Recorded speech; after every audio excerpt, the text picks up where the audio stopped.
Imagine this. You're out performing at a major WNBA event, and while you're away, someone breaks into your home. But by the time the dust settles, you're the one in handcuffs. That's exactly what just happened to GloRilla, and the story only gets more twisted from there. On the night of July 20th, police were called to GloRilla's home in Atlanta. It wasn't a noise complaint or a party gone wrong. This was serious. Three masked intruders had broken into her property while she was away. Inside the house were her family members, caught off guard and terrified. According to police reports, someone in the house fired a warning shot, scaring off the burglars before they could escape with anything of major value. What should have been a straightforward burglary case turned into something nobody saw coming. As the responding officers cleared the scene, something else caught their attention. The smell. A strong odor of marijuana led to a call for the drug task force. Soon, a search warrant was issued, not for the burglars, but for the home itself.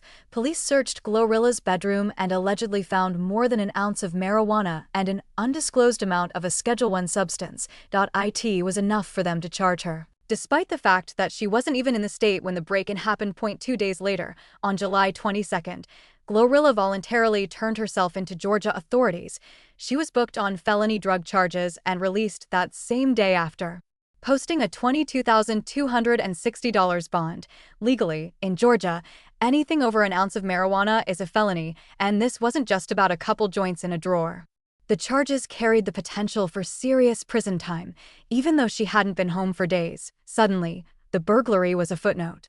All eyes were now on her. Within hours of her release, GloRilla took to Instagram, firing back at both the headlines and the police department. She wrote, "My house got home invaded. Instead of focusing on finding the suspects, they focus on some cannabis. I wasn't busted for anything. I wasn't home. But I'm the only one that got arrested." She doubled down in follow-up posts, saying the arrest was backwards and that she, not the intruders, was being treated like a criminal. The public response? Divided. Some fans were furious, calling it an example of racial profiling or selective enforcement. Others questioned why there were drugs in the home at all. Her lawyers wasted no time going on the offensive. In a formal statement, they called the charges deeply troubling and said law enforcement twisted the narrative to make the victim into a suspect.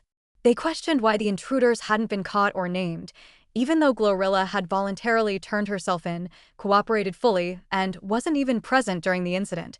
They made it clear GloRilla was going to fight the charges head. On. At first glance, this might seem like just another celebrity caught up in legal drama, but this isn't a DUI or a public meltdown. This is a case where a burglary victim is facing felony charges, and what makes it even murkier is how law enforcement shifted their focus from an active home invasion to a drug charge without solving the original crime. It's raising serious questions about priorities in policing and whether being famous makes you a target, not just for criminals, but for the system. Despite the chaos, GloRilla isn't slowing down. Her debut album, Glorious, continues to gain momentum, and she's still set to headline her hometown event, Glo Bash, in Memphis on July 25. She's also scheduled for upcoming tour dates across major U.S. cities. Her fans? Still riding with her. The hashtag #FreeGlo trended for hours after the arrest, and her comments are flooded with support. But make no mistake, these charges could complicate everything from tour travel to brand endorsements if they aren't cleared up soon. Let's rewind. A woman's home is invaded. She wasn't there. Her family was shaken. But instead of catching the thieves, police arrest her for what they say was inside her closet. It's the kind of story that leaves you wondering, not just about guilt or innocence, but about how justice gets handed out and who ends up paying the price. Was this law enforcement doing its job or going too far? Let us know what you think in the comments below, and don't forget to subscribe if you want more stories that expose what's really going on behind the headlines.